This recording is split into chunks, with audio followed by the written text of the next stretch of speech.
The 3 heavens, 3 സ്വർഗങ്ങൾ. സ്വർഗം 3ആയിട്ടാണ് തട്ടായിട്ട് തിരിച്ചിരിക്കുന്നത് മനസ്സിലാക്കാൻ വേണ്ടി.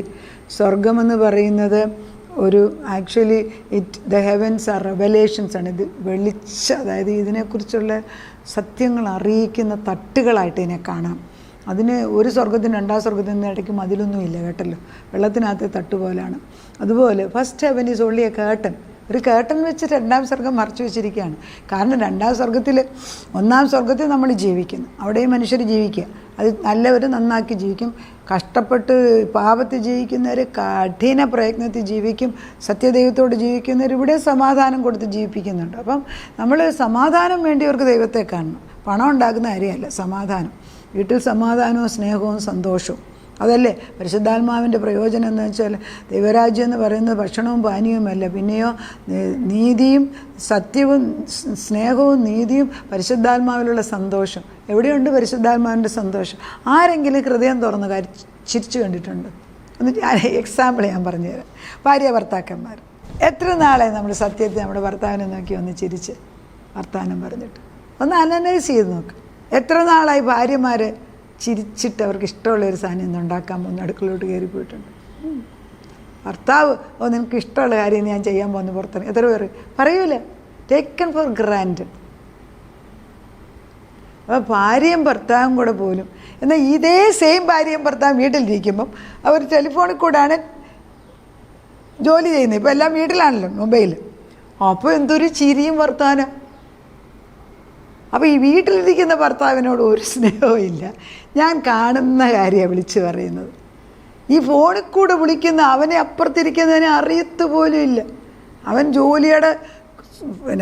ജോലിയുടെ കൂടെ ചെയ്യുന്ന കോവർക്കറോ അല്ലെ ചിലപ്പം ബോസോ ആയിരിക്കും. അപ്പം എന്തൊരു കിടികിടാച്ചിരിക്കാൻ നിനക്കറിയാം. സ്വന്തം ഭർത്താവിനെ നോക്കി ചിരിക്കാൻ അറിഞ്ഞൂടെ? എവിടെയാ സ്വർഗം പൊന്നെ? അത് കണ്ടോണ്ട് ആ ഭർത്താവ് ഇവിടെ ഇരിപ്പുണ്ട്. ഇത് എന്നെക്കൂടെ ചേർത്താണ് ഞാനീ പറയുന്നത്. ആരും ചൊവ്വല്ല. നമ്മളെല്ലാം അറിഞ്ഞോ അറിയാതെയോ വീട്ടിൽ നരകം ഉണ്ടാക്കുന്നുണ്ടെന്നുള്ളതാണ് സത്യം. അതൊന്ന് മാറ്റിയെടുക്കാനാണ് ഇത് ഞാൻ പഠിപ്പിക്കുന്നത്. അപ്പം 1-ാം സ്വർഗം നമ്മൾ കാണുന്നത്. 2-ാം സ്വർഗത്തിൽ നിരന്തരം യുദ്ധം. പിശാചും ദൈവാത്മാവും കൂടെ, ദൈവത്തിൻ്റെ ദൂതന്മാരും പിശാചും കൂടെ നിരന്തരം യുദ്ധം ചെയ്ത സ്ഥലമാണ് 2-ാം സ്വർഗം. അത് വായുമണ്ഡലത്തിൻ്റെ ഉപരിലാണ് നിൽക്കുന്നത്. പക്ഷേ ഇവന്മാർക്ക് ഈ യുദ്ധത്തിൽ നമ്മൾ പ്രാർത്ഥന അയക്കുന്നില്ല എങ്കിൽ ദൈവദൂതന്മാർ തോറ്റുപോകും. എത്ര ഞാൻ പറയുന്ന ഓർമ്മയാണ്.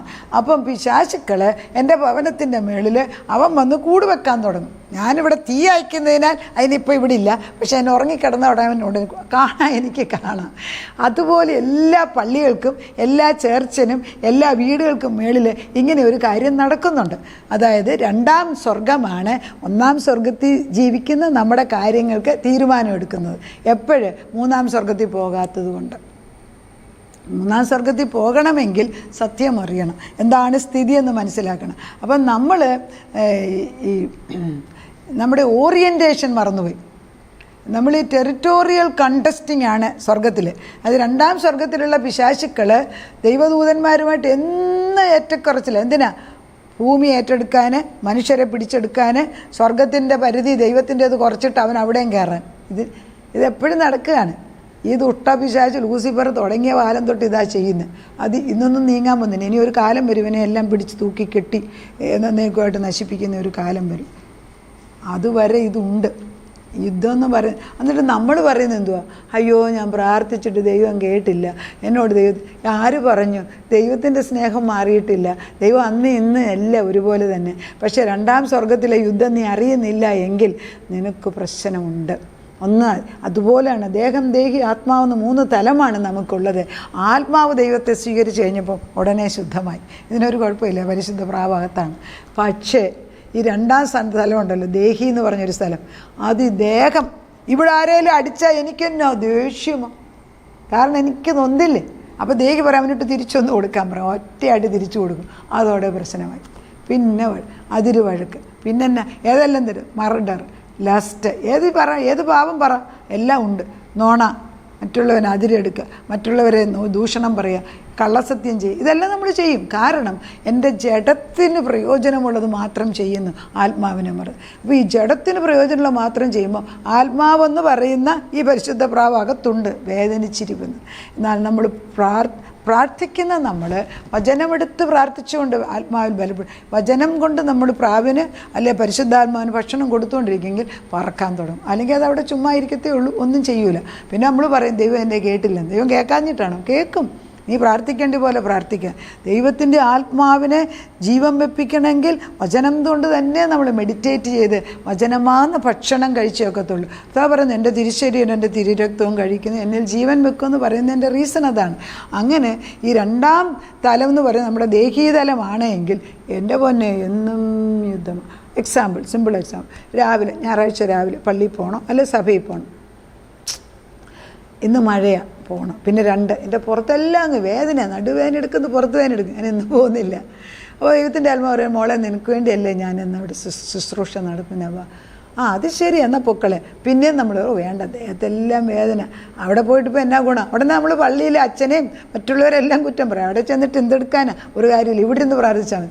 എന്തെല്ലാം തരും. അവസാനം നമ്മൾ പള്ളിയിൽ പോകത്തില്ല. ആര് ജയിച്ചു? പിശാച്. പള്ളിയിൽ ശുശ്രൂഷ നടത്താഞ്ഞിട്ടാ, പാസ്റ്റർ പ്രസംഗിക്കാഞ്ഞിട്ടാ? ഒന്നുമല്ല, നമ്മുടെ തന്നെ ദേഹി പരിശുദ്ധാത്മാവിനെതിരായിട്ട് തീരുമാനമെടുത്തു. നമ്മുടെ ദേഹം പറഞ്ഞു അങ്ങനെ തന്നെ. അപ്പം മനുഷ്യനെ ദൈവം സൃഷ്ടിച്ചപ്പം ആത്മാവ് ജീവൻ വെച്ചും ദേഹം ദേഹി അതിന് അടിമയായിട്ട് അല്ലെങ്കിൽ അനുസരിക്കുന്നവരായിരുന്നത് അത് മാറിയിട്ട് അത് ഉൾട്ടായിട്ട് തിരിച്ചു മാറി. ഇപ്പം ആത്മാവിനെ അകത്തിരിപ്പുണ്ട്, അത് മിണ്ടിപ്പോയേക്കെന്ന് പറഞ്ഞു വെച്ച് ദേഹം തലം ചീർത്തിരുന്നിട്ട് ഞാൻ പറയുന്നത് നീ ചെയ്യണമെന്ന് പരിശുദ്ധാത്മാവിനോട് പറയുന്ന സ്വഭാവം നമ്മളിലുണ്ട്. അത് മാറണം. അത് പാപമാണ്, അത് ശരിയല്ല. അപ്പം നമ്മൾ പറയേണ്ടത്, കർത്താവേ ഈ യുദ്ധം, രണ്ടാം സ്വർഗത്തിൽ നടക്കുന്ന ഈ യുദ്ധം അത് തന്നെ എൻ്റെ ശരീരത്തിൽ നടക്കുന്നത് ഞാൻ കാണുന്നുണ്ട്.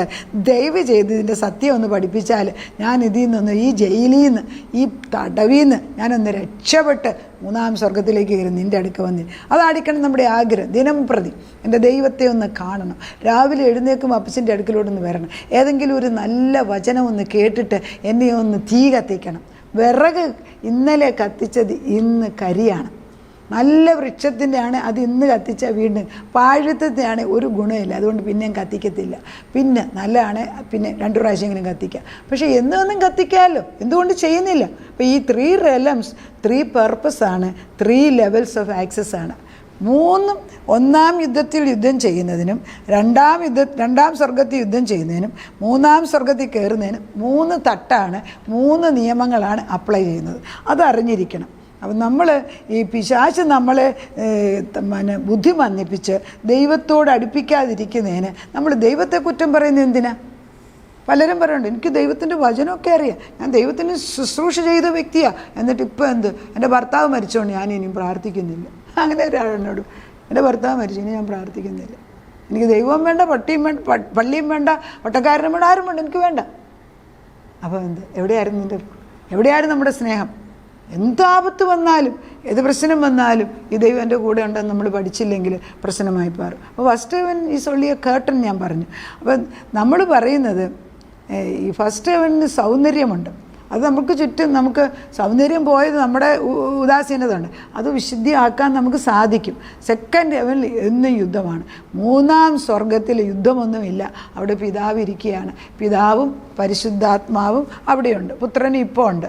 അവിടെ അതിൻ്റെ വലത്ത് ഭാഗത്തും തിരിക്കാൻ നമ്മളെയും കൂടെ ദൈവം അനുവദിക്കുന്ന കാലമാണ് ഇപ്പോഴും. അതാ പറയുന്ന ഈ എഫേസ്യർക്ക് എഴുതിയ ലേഖനത്തിനകത്ത് 6:12 പറയുന്നുണ്ട്, നമ്മൾ യുദ്ധം ചെയ്യുന്നത് വി റെസിൽ നോട്ട്, അതായത് നമ്മൾ എഫേസ്യൻസിൻ്റെ 6:12 ജഡരക്തങ്ങളോടല്ലല്ലോ യുദ്ധം ഇത്. എന്നിട്ടോ നമ്മൾ ഈ തൊട്ടപ്പുറത്ത് ഒരാളുടെ വൃക്ഷത്തിൻ്റെ ഇല വെട്ടിയില്ലേ പറയും, അവൻ പന്നനോ വില വെട്ടത്തില്ല. ഉടനെ നമ്മൾ അവനെ കുറ്റം പറയും. ശരിയല്ലേ ഞാൻ പറയുന്നത്? ഈ അടുത്തിടെ എൻ്റെ വീട് തന്നെ, ഞങ്ങളുടെ വീടിൻ്റെ പടിഞ്ഞാറ് വശത്ത് ഒത്തിരി വൃക്ഷം തന്നെ. എനിക്കിഷ്ടമാണ് വൃക്ഷം നിൽക്കുന്നത്. അപ്പോൾ അവിടുത്തെ ചില കമ്പുകൾ ചെടിയെ നടുന്ന ഗാർഡനിലോട്ട് ഇങ്ങനെ വന്ന് നിൽക്കുക. ഞങ്ങൾ അമേരിക്കയിൽ നിന്ന് തിരിച്ചു വന്നു കഴിഞ്ഞപ്പം ഞാൻ ഡോക്ടറിനോട് പറഞ്ഞു, ഒന്ന് വിളിച്ച് പറ എൻ്റെ മേളുവശം ഒന്ന് വെട്ടിക്കളയാൻ. കാരണം ഞാൻ സാധാരണ ഡോക്ടറോട് പറഞ്ഞു, ഡോക്ടർ പറയട്ടെ, ഞാൻ അതിനകത്ത് ഇടപെടത്തില്ല. He is better person for that. അപ്പോൾ ഞാൻ പറഞ്ഞു ഒന്ന് വിളിച്ച് പറ, അവരതെല്ലാം ഒന്ന് വെട്ടിക്കളയാൻ. പറയത്തില്ല. ഞാൻ 2-3 പ്രാവശ്യം പറഞ്ഞിട്ടും പറഞ്ഞില്ല. അവസാനം ഒരു ദിവസം ഞാൻ ആ സൈഡിലോട്ട് നിന്നിട്ട് കൈ ഉയർത്തി ഞാൻ പ്രാർത്ഥിച്ചു. ഞാൻ പറഞ്ഞിട്ട് ഡോക്ടർ കേൾക്കൂല, ഞാൻ ഈ വൃക്ഷത്തിൻ്റെ ഈ പന്നക്കമ്പുകളെല്ലാം വെട്ടിക്കളയണമെന്ന് ഞാൻ അവരോട് പറയുന്നില്ല. പക്ഷെ നിനക്കറിയാം ഇതിവിടെ പ്രശ്നമാണ്, എന്തുവെന്ന് വെച്ചാൽ നീ ഇത് പറഞ്ഞ് ഞാൻ വഴക്കുണ്ടാക്കത്തില്ല എന്ന് പറഞ്ഞിരുന്നു. നിങ്ങൾ വിശ്വസിക്കുകയില്ലോ എന്ന് എനിക്കറിയത്തില്ല. ഞാൻ ഇവിടുന്ന് ഒരിടത്ത് ബാംഗ്ലൂരിൽ പോയി തിരിച്ചു വന്നപ്പം നമ്മളിവിടെ വൈകിട്ട് വന്ന് നോക്കാൻ ഒരാൾ, ആ മനുഷ്യൻ ഈ വീടിന് ചുറ്റുപാടുള്ള എല്ലാ കമ്പും കോലും വേണ്ടാത്തത് വെട്ടിക്കളഞ്ഞു. ആര് ചെയ്തു? ആരറിഞ്ഞു? ഡോക്ടർ വിളിച്ച് പറഞ്ഞില്ല. അവർക്ക് പ്രശ്നമില്ല, ഇത് പാഴ്ചെടികൾ. നമുക്കും പ്രശ്നം. ഇത് പരിഹരിച്ചത് എങ്ങനെയാണ്? അതെല്ലാം ഞാൻ വിളിച്ച് പറഞ്ഞ് ചിലപ്പോൾ നീരസം ഉണ്ടാകും. ഡോക്ടർ പറഞ്ഞാലും അവർ പറഞ്ഞതിന് ശല്യക്കാരെന്ന്. ഇതൊന്നും ചെയ്യാതെ ദൈവത്തിന് കഴിയുമെങ്കിൽ ഈ ദൈവം ആരാണ്? ആ ദൈവത്തെ കാണാനാണ് ഞാൻ ഈ 3 സ്വർഗം ഉണ്ടെന്നും 3-ാം സ്വർഗത്തിൽ നമുക്ക് എപ്പോൾ കയറി ചെല്ലാമെന്നും പഠിപ്പിക്കാൻ വേണ്ടി മാത്രമാണ് ഞാൻ ഈ സെഷൻസ് എടുക്കുന്നത്. അനേകർക്കിത് പ്രയോജനമാകും. ഒത്തിരി പ്രയോജനം നമ്മുടെ ദൈനംദിനം ദിനം പ്രതിയുള്ള ജീവിതത്തിന് ഇത് സഹായിക്കും. അല്ല, നിങ്ങളൊന്ന് പരീക്ഷിച്ച് നോക്ക്.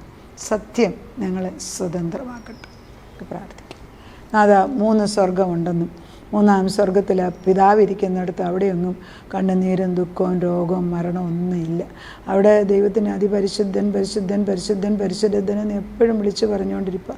അവിടെ ചെല്ലുമ്പോൾ അവിടെ വെട്ടത്തിന് സൂര്യനും ചന്ദ്രനും ഒന്നും ആവശ്യമില്ല. അവിടെ നല്ല പ്രകാശം.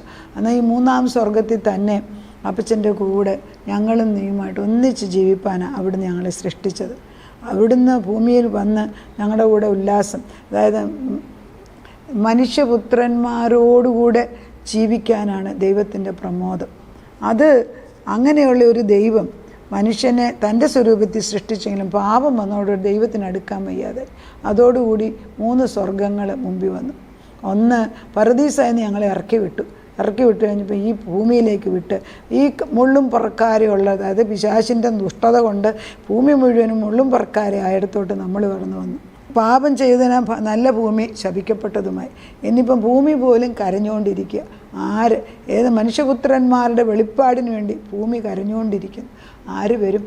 ഏതെങ്കിലും ഒരു വ്യക്തിക്ക് ദൈവത്തിൻ്റെ ആത്മാവിനെ ആ സ്ഥലം ശുദ്ധമാകും. അതുകൊണ്ട് ഞങ്ങൾ പ്രാർത്ഥിക്കുക, വീട്ടിലുള്ള ആരെങ്കിലും ഒരാളുടെ ഹൃദയത്തിൽ ഈ സത്യമൊന്ന് കടന്നു ചെന്നിട്ട് എൻ്റെ ഭവൻ ഇന്ന് മുതൽ സ്വർഗമാക്കാൻ എനിക്ക് ദൈവം സഹായം തരും. 3-ാം സ്വർഗത്തിലിരിക്കുന്ന ദൈവം എനിക്ക് അനുകൂലം. 2-ാം സ്വർഗത്തിലെ യുദ്ധം അവിടെ കിടക്കട്ടെ.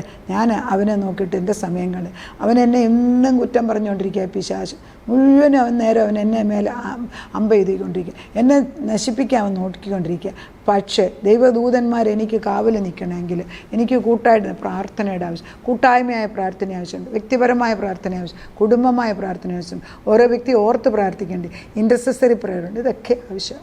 നാഥ, പ്രാർത്ഥിപ്പാൻ പഠിപ്പിക്കും. പ്രാർത്ഥനയാണല്ലോ ശക്തി കർത്താവേ.